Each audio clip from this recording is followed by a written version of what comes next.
How you doing, Duff here? I was asked by one of the people on my YouTube channel, or actually, I think they're on my YouTube channel and also a customer of mine on the EUCArmy.com store, about a brief video to show how stands get assembled. Now, I'm going to show you the 3.9 adjustable stands. All the other stands, the same basic theories apply, even though they're a little bit simpler because they don't adjust. So if you can put this stand together, you can put together any stand, and none of these should be difficult. So when you get a package from me, it's going to normally be in the priority mail envelope if you are in the United States.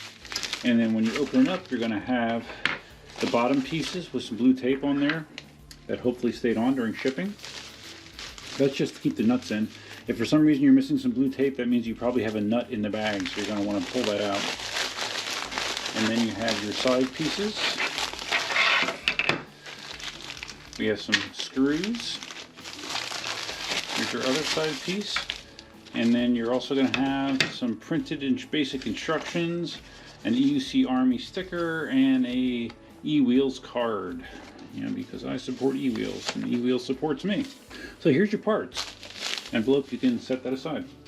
So basically what you're going to do is you're going to take this blue tape off. Okay. Typically I will ship the bottoms of these adjustable stands in this width, and this width is approximately 15.8 centimeters. This will fit most wheels.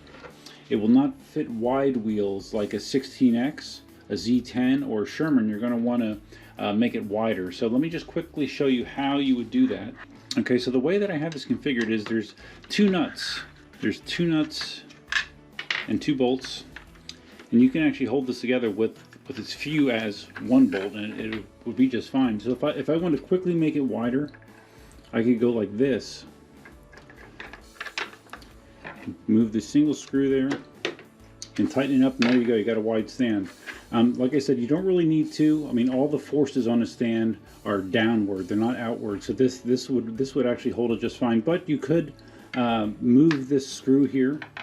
Now the way that I normally would move a screw, and you could do this, so now you could do this with a small screwdriver as well, but if you want to move this nut to a different spot, just kind of get it started, just push it in there, and then you can get your tool behind the nut and slide it out. Just like that. And you can move it to another hole. To slide it in, you just basically, it's only going to fit there one way. It'll slide in, push it in. Again, you might want to use a little screwdriver. This little pliers works really well for me. Push it in until you see it, where you can get your little screwdriver into the hole, and then just move it over until the nut is right in the center of the hole, and you're good to go. So that's the way you would change the width setting of one of these stands. But I'm going to put it back to its original configuration because I'm not quite sure what specific wheel this is going to be used for. Alright, so we're going to back this off. So just simply loosen it up, move it back here. And again, all this would only need to be done if you wanted to adjust the size of your stand, which you may need to, but it's not a difficult thing to do. Okay, so now we got the tape off. We got our 4 screws here. Now if you happen to order more than one stand, certain stands have longer screws than other ones. I usually will indicate on this piece of paper, I will write, you know, longer stands are for this stand, or longer screws are for this stand. So I will, if you're getting more than one stand, I will try to indicate that for you. Take your screw. Some people are confused by this procedure. Put my first bolt in. Yeah, there, that's a little better. And if you just start to turn it, you'll be like, hey man, it's not lined up. Okay, right there, it works for me. What normally will happen when you start to turn it is you'll see this little nut just slide upwards.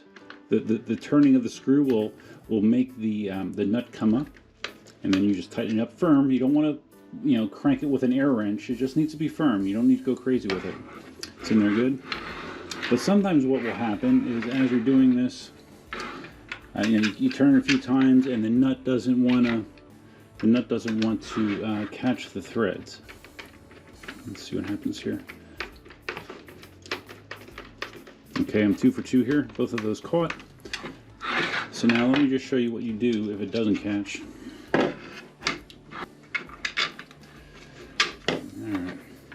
So basically what you can do is, say I'm just turning here and it's not starting, okay? If you just go like this and just loosen up the pressure so this screw has a chance to just move up in the slot a little bit. There you go, now it's started. Now you're good to go. And we got one more to go here. And just FYI, I always test fit stands before, whoops. I wasn't paying attention and I see I have that screw in backward, or that nut is in backwards. We don't want that. So we're going to take that out. If you would have to put these screws in, make sure that the bigger opening is facing towards the screw. Alright, drop that in there. And actually I need to loosen these up. What I do normally is I attach the ends, keeping these middle sections of the adjustable base loose. And then once I have the sides attached, then I will tighten these up so everything fits together well. Alright, so let's get this started in here. Let's see if we get lined up right away. That one looks like it's lined up as well. Okay, there we go. So now I'm just gonna tighten this down here. Again, you won't, it will come with the bottom tight in a 15.8 centimeter configuration. If you need it wider or more narrow, you know what to do now, right?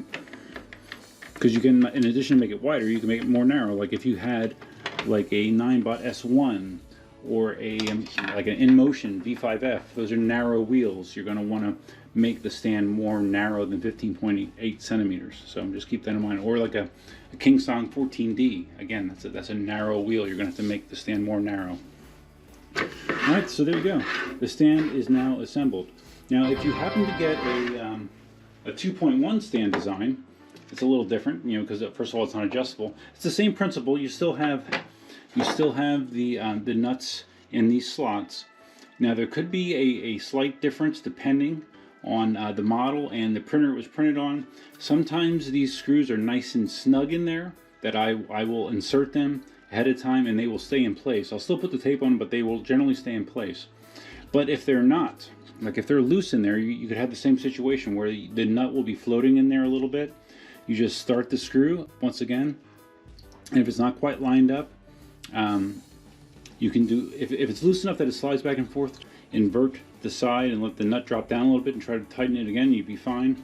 If it's actually snug but just not lined up, do this here quickly. What I will do normally is I will look in here, and if this is misaligned, again, take a small screwdriver and just make sure that the nut is aligned in the hole, centered. And once you do that, you will be able to put your nut in, or I'm sorry, you'll be able to put your bolt in, screw it in, and you're good to go. Alright, so hopefully you found this helpful. The basics of how to assemble an EUC Army stand. If you have any questions, feel free to email me at duff@eucarmy.com. That's all I have for you for now. Till next time, Duffman out.